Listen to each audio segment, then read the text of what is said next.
حسبي ربي جل الله ما في قلبي غير الله نور محمد صلى الله لا إله إلا الله حسبي ربي جل الله ما في قلبي. Assalamualaikum warahmatullahi wabarakatuh. A'udzu billahi minasy syaithanir rajim. Bismillahirrahmanirrahim.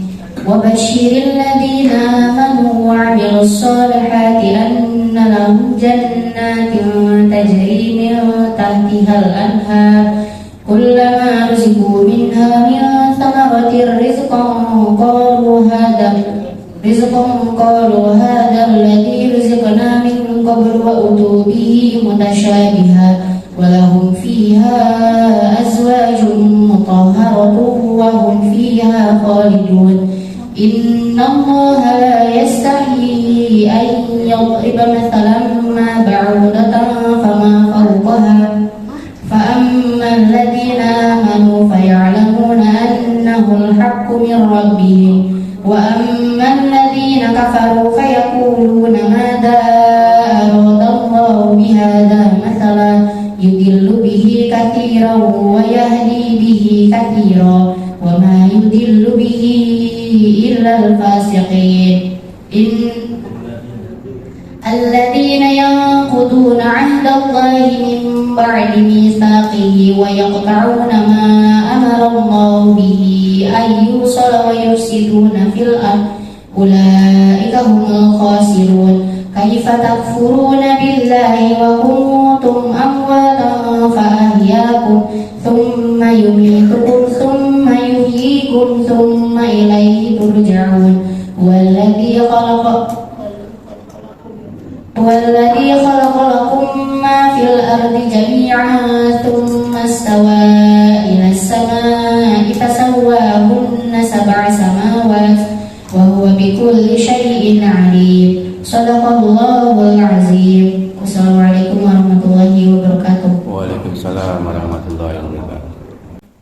Innal hamdalillah nahmaduhu wa nasta'inuhu wa nastaghfiruh. Wa na'udzu billahi min shururi anfusina wa sayyiati a'malina may yahdihillahu fala mudilla lahu wa may yudlilhu fala hadiyalah. Asyhadu an la ilaha illallah wahdahu la syarika lah wa asyhadu anna Muhammadan abduhu wa rasuluh. Allahumma shalli wa sallim wa barik ala Muhammadin wa ala alihi wa ashabihi wa man ittaba'a hudahu wa mawalah. Jamaah yang dimuliakan Allah Subhanahu wa taala, alhamdulillah, puji syukur kita panjatkan kepada Allah Subhanahu wa taala. Salawat dan salam kepada Nabi Muhammad sallallahu alaihi wasallam, keluarganya, para sahabatnya, dan siapa saja yang mengikutinya hingga yaumul qiyamah. Pembahasan 2 pekan yang lalu tentang apa?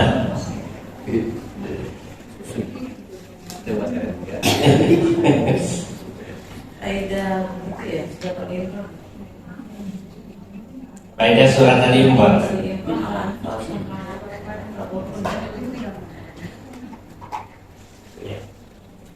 Betul Mas Eko? Ya, Al-Imran 102.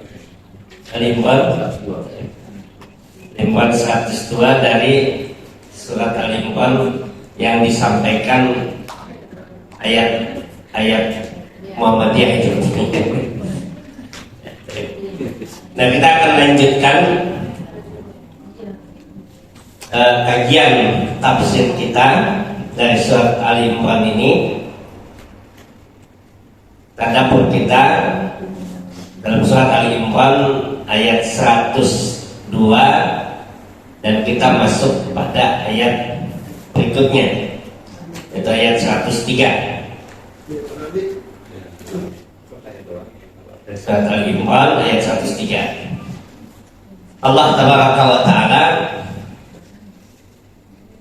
menyebutkan kepada kita wa'tasimu bihablillahi jami'an wa la tafarraqu wadhkuru ni'matallahi 'alaikum idh kuntum a'da'an fa'alafa baina qulubikum fa'asbahtum bi ni'matihi ikhwana wa kuntum ala syafa hufratin minan nari fa'anqadhakum minha kadzalika yubayyinullahu lakum ayatihi la'allakum tahtadun. Wa'tasimu dan berpegang teguhlah. Islam, berpegang teguhlah kalian bihablillahi jami'an. Wa'tasimu bihablillah, berpegang teguhlah kalian dengan tali Allah. Hablun itu tali. Jami'an, seluruhnya. Wala tafarraqu, dan jangan kalian terpecah belah. Farraqa yufarriq. Wadhkuru, dan ingatlah nikmat Allah alaikum atas kalian. Dan ingatlah nikmat Allah atas kalian. Idh kuntum a'da'a, ketika kalian bermusuhan. Fa'alafa baina qulubikum, maka Allah satukan di antara hati kalian. Alif itu Allah satukan. Fa'asbahtum, maka kalian menjadi bini'matihi, dengan nikmatnya, ikhwana, bersaudara. Wa kuntum ala syafa hufratin minan nar, sedangkan kalian pada saat itu berada di tepi jurang neraka. Fa'anqadhakum minha, lalu Allah selamatkan kalian darinya.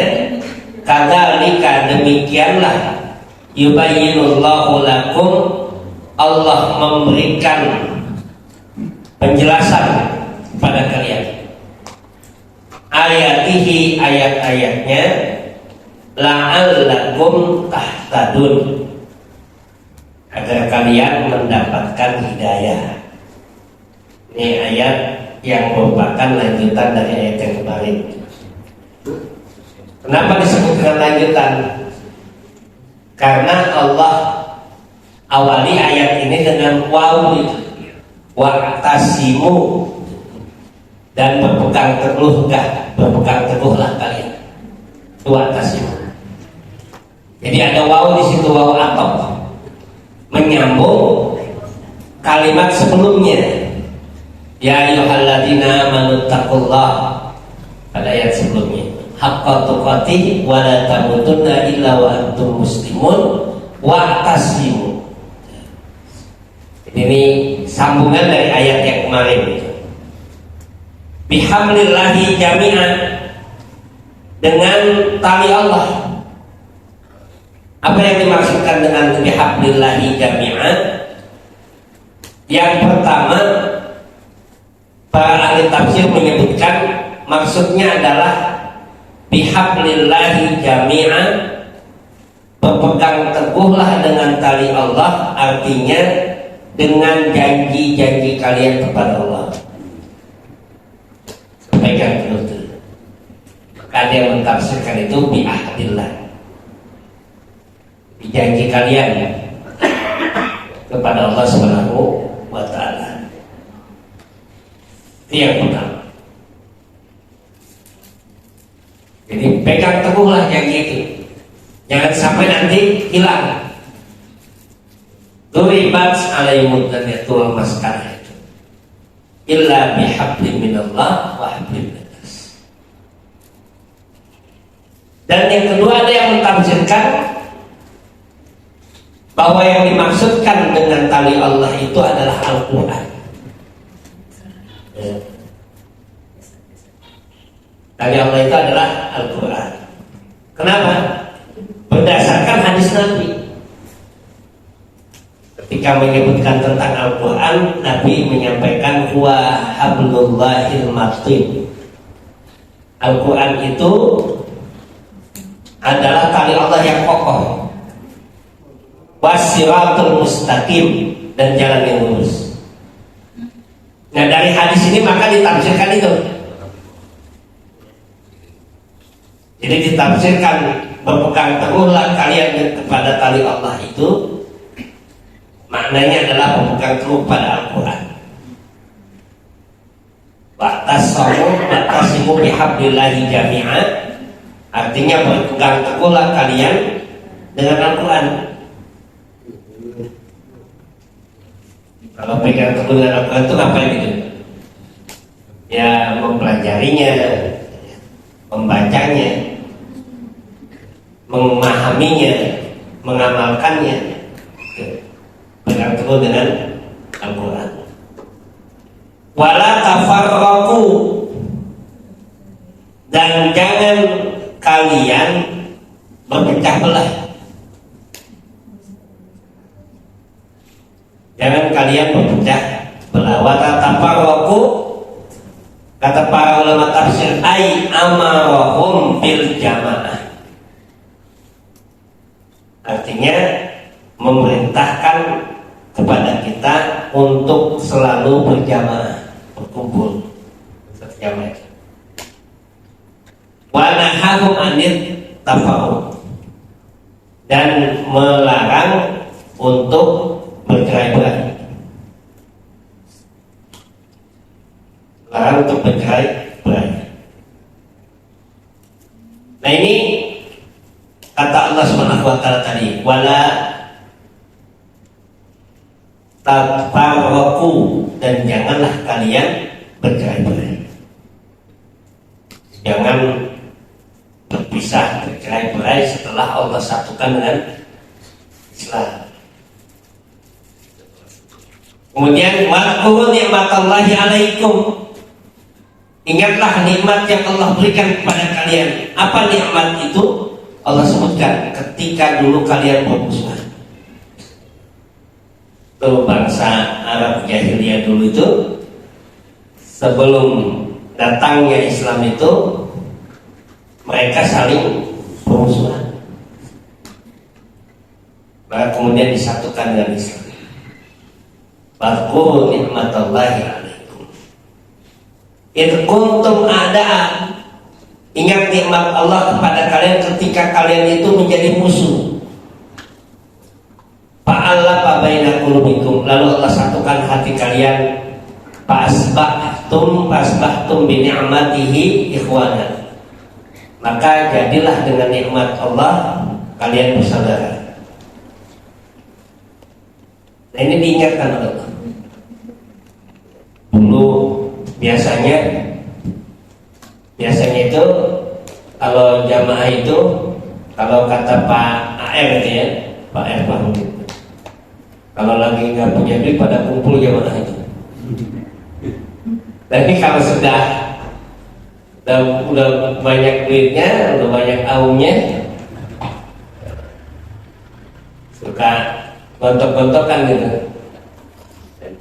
Jadi diingatkan itu kuntum ada 48 bainat qulubikum, maka Allah satukan hati kalian. Lafa bainakum fasbahtum bi ni'matihi ikhwana, dan dijadikan kalian itu bersaudara. Jadi Allah ingatkan itu. Wa kuntum ala safahum minan nar, waktu itu kalian berada di tepi jurang neraka. Ba'angqadhakum minha, dan Allah selamatkan kalian. Nah, ini perintah yang Allah sebutkan dalam ayat ini setelah Allah menyebutkan ayat sebelumnya ini. Jangan kamu meninggalkan kehidupan kecuali dalam keadaan Islam. Lalu kemudian Allah katakan berpegang teguhlah kepada Al-Quran. Apa faedahnya? Kata para ulama tafsir itu, faedahnya bahwa orang yang dia berpegang teguh dengan Al-Quran itu wa'tasamu bihablillahi jami'an. Apa faedahnya? Orang yang berpegang teguh dengan Al-Quran itu beriktisam, berpegang teguh dengan Al-Quran itu, maka orang yang tersebut itu adalah orang yang Allah sebutkan pada ayat sebelumnya itu, ya ayyuhalladzina amanu ittaqullaha haqqa tuqatih wa la tamutunna illa wa antum muslimun. Jadi untuk kita tetap berada dalam keislaman sampai mati itu dengan apa? Dengan Al-Quran. Komitmen kita dengan Al-Quran. Kalau kita meninggalkan Al-Quran belum tentu itu. Belum tentu kita masih dalam keadaan muslim ya, ketika wafat. Maka ada isyarat di situ adalah dengan Al-Quran. Allah katakan wa'tasamu bihablillahi jami'an wa'tasimu bihablillahi jami'an wa la tafarraqu. Berpegang teguh dengan Al-Quran ini. Yang kedua apa faedahnya? Bahwa Allah Subhanahu wa ta'ala memberikan pelajaran penting pada kita bahwa nikmat persaudaraan itu adalah nikmat yang luar biasa. Nikmat persaudaraan dalam jamaah itu kenikmat yang luar biasa itu. Umar bin Khattab itu sampai pernah berpesan itu, apa kata Umar? Kalau bukan karena 3 hal, saya udah gak punya keinginan lagi hidup di dunia. Luar biasa. Kalau bukan karena 3 hal, kata Umar bin Khattab, saya udah gak kepengen lagi hidup di dunia. Apa kata beliau itu? Yang pertama, bisa bertemu dengan saudaranya seiman. Yang kedua, bisa kumpul dalam salat jamaah. Kumpul. Yang ketiga, apa kata Umar bin Khattab itu? Yang ketiga kata beliau, bisa berjihad di jalan Allah. Tiga. Kalau nggak ada 3 ini kata Umar, saya udah nggak kepengen lagi di dunia. Kita kepengen lama-lama di dunia. Pengen hidup 1000 tahun gitu. Tapi kalau Umar itu gitu. Nah ini nikmat, saudara. Maka diingatkan oleh Allah Subhanahu wa ta'ala, "Id kuntum a'da'an fa'alafa baina qulubikum fa asbahtum bi ni'matihi ikhwana." Dijadikan kalian itu kumpul, bersatu, bersaudara. Nah ini faedah yang kita dapatkan dari ayat tadi. Baru kemudian ayat yang berikutnya masuk Allah Subhanahu wa ta'ala menyebutkan kepada kita, wal takum minkum ummatun yad'una ilal khair. Hendaklah ada salah satu di antara kalian. Hendaklah ada di antara kalian ummah, sekelompok yad'una ilal khair, yang mengajak kepada kebaikan, wa ya'muruna bil ma'ruf, memerintahkan kepada yang ma'ruf, wa yanhauna 'anil munkar, mencegah dari yang munkar, wa ulaika humul muflihun, mereka itulah orang yang beruntung. Itu urutannya itu. Ayat yang pertama dari surat Al-Imran tadi itu menyebutkan tentang apa? Ayat 102, perintah untuk bertakwa dan tidak meninggalkan kehidupan kecuali dengan keislaman. Yang kedua, ayat 103-nya Allah menyebutkan tentang apa? Tentang kenikmatan yang Allah berikan dan perintah untuk berpegang teguh dengan Al-Quran. Kali Allah itu. Baru ayat yang 104 Allah katakan, wal takum minkum ummatun yad'una ilal khair. Ada di antara kalian itu sekelompok orang, gak usah banyak-banyak, sekelompok orang, umat, yad'una ilal khair, yang mengajak kepada kebaikan. Wa ya'muruna bil ma'ruf, memerintahkan yang ma'ruf, wa yanhauna 'anil munkar, dan mencegah yang munkar. Harus ada itu. Jadi tidak semuanya yang ikut, tapi harus ada sekelompok orang itu yang menegakkan amar ma'ruf nahi munkar. Kalau nggak ikut menegakkan amar ma'ruf nahi munkar, apa yang terjadi? Kata Nabi SAW itu, kalau seandainya ada kaum yang tidak memperdulikan amar ma'ruf nahi munkar, tunggu. Kata Nabi, tunggu apa? Tunggu Allah Subhanahu wa Ta'ala akan memberikan azabnya. Jadi kalau ada apalagi zaman sekarang, ya, yang ma'ruf jadi munkar, yang munkar jadi ma'ruf. Zaman sekarang itu. Nah ini kemungkaran. Jadi ada sekelompok orang yang melakukan amar ma'ruf nahi munkar. Kita pernah tahu apa sih yang dimaksudkan dengan ma'ruf? Ada ma'ruf kan? Ada munkar.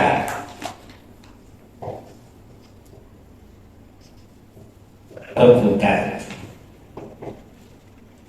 kan dalam Al-Quran itu. Ma'ruf itu kalau bahasa Arab itu asalnya itu 3 kata. Tiga huruf bukan 3 kata ya, itu asalnya. Ini asalnya 3 huruf. Semua bahasa Arab itu asalnya kata dasarnya itu 3 huruf. Ma'ruf dari kata a'rafa. Munkar dari kata ankara yurjiu, tetapi dari kata nakira atau nakar. 3 huruf asalnya itu. Arafa itu artinya apa? Yang diketahui, mengetahui apa itu, mengenal. Nakar itu artinya apa? Mengingkari.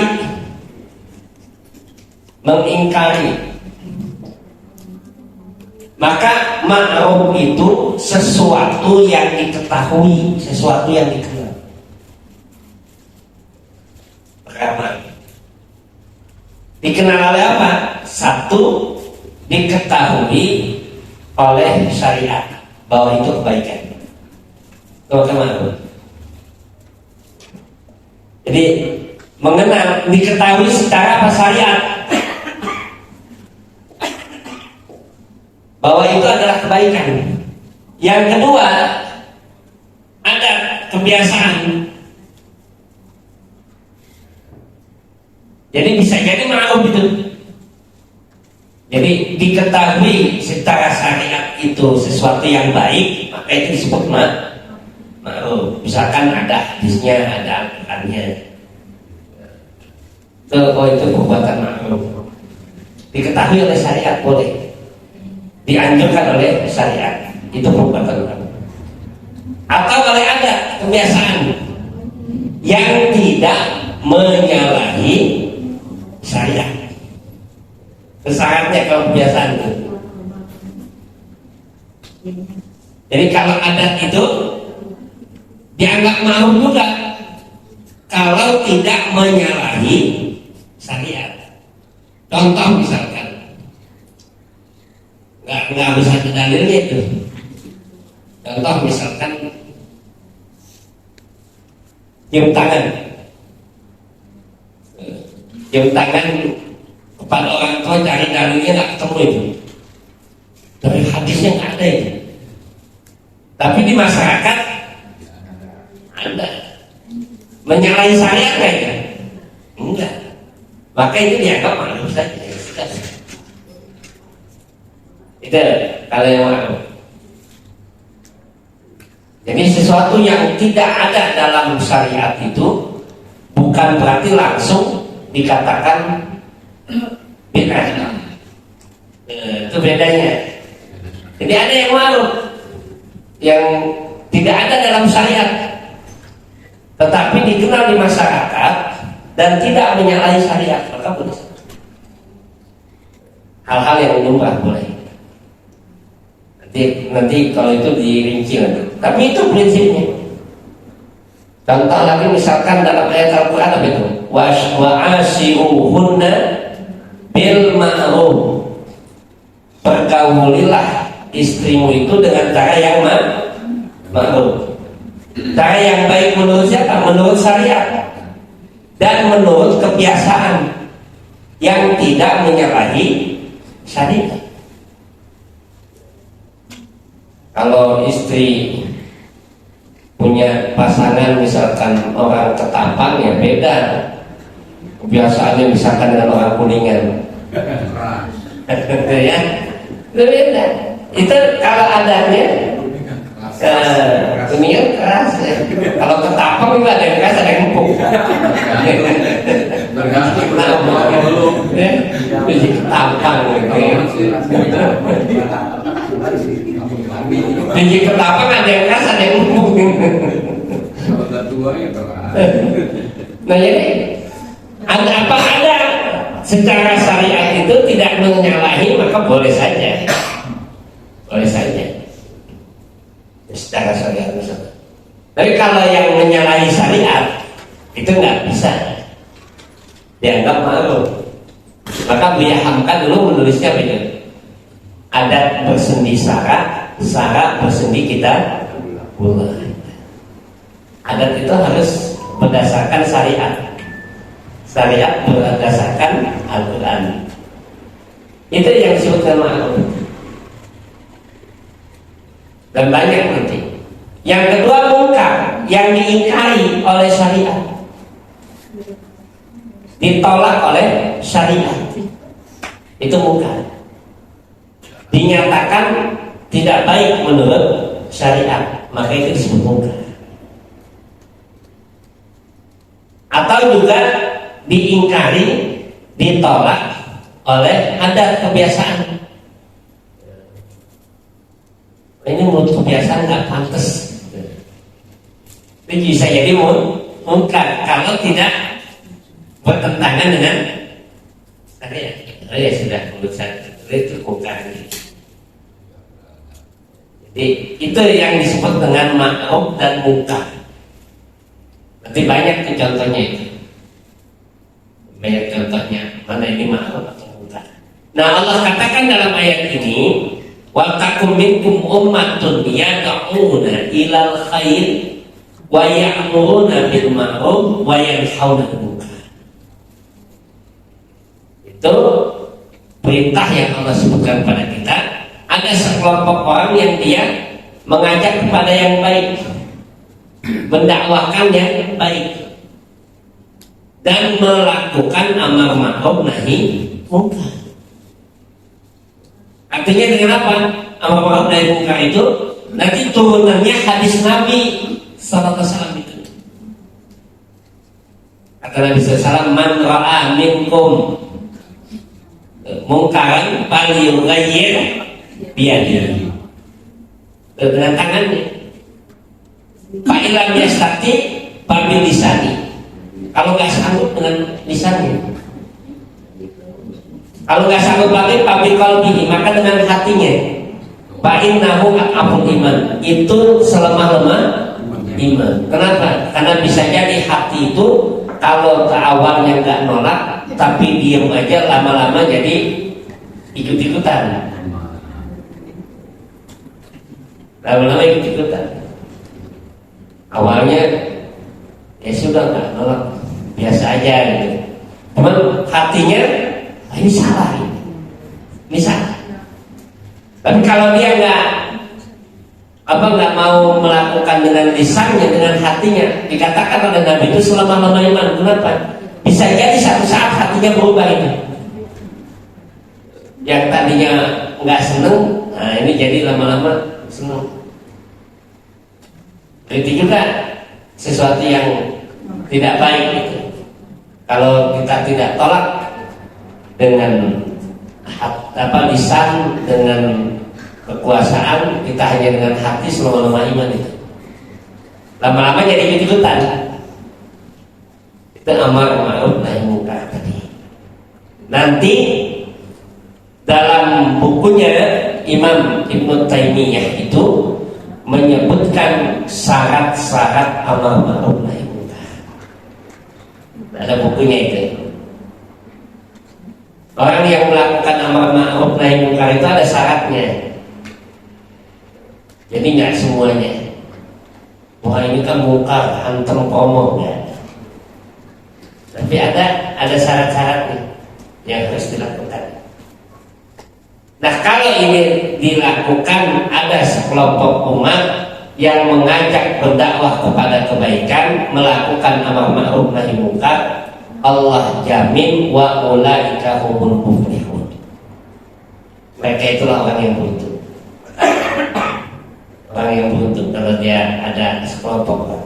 Kalau itu kita kembalikan kepada persyarikatan, misalkan kepada organisasi, maka apa yang terjadi kalau ada kelompok yang dibentuk untuk amar ma'ruf nahi munkar, berdakwah, maka itulah orang kelompok yang beruntung. Kalau ada juga.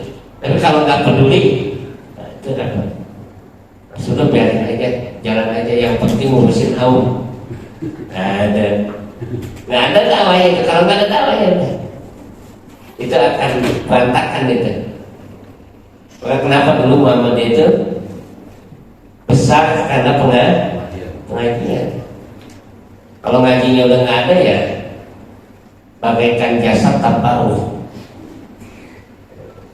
Jasadnya besar tapi tidak ada ruhnya. Ini Muhammadiyah. Jadi ini kenapa ayat ini disebut dengan ayat yang favorit kita. Karena di situ ada pesan dan misi dari persyarikatan. Wal takum minkum ummatun yad'una ilal khair wa ya'muruna bil ma'ruf. Nah ini yang kita tadaburkan, pendek ya, pendek. Karena kebetulan ada jamaah yang meninggal nanti. Saya disuruh ke sana lagi nih. Ada ya, jadi insyaallah sebagai tambahan aja. Silakan kalau ada yang ingin ditanyakan. Pada tafadhol. Assalamualaikum warahmatullahi wabarakatuh. Waalaikumsalam.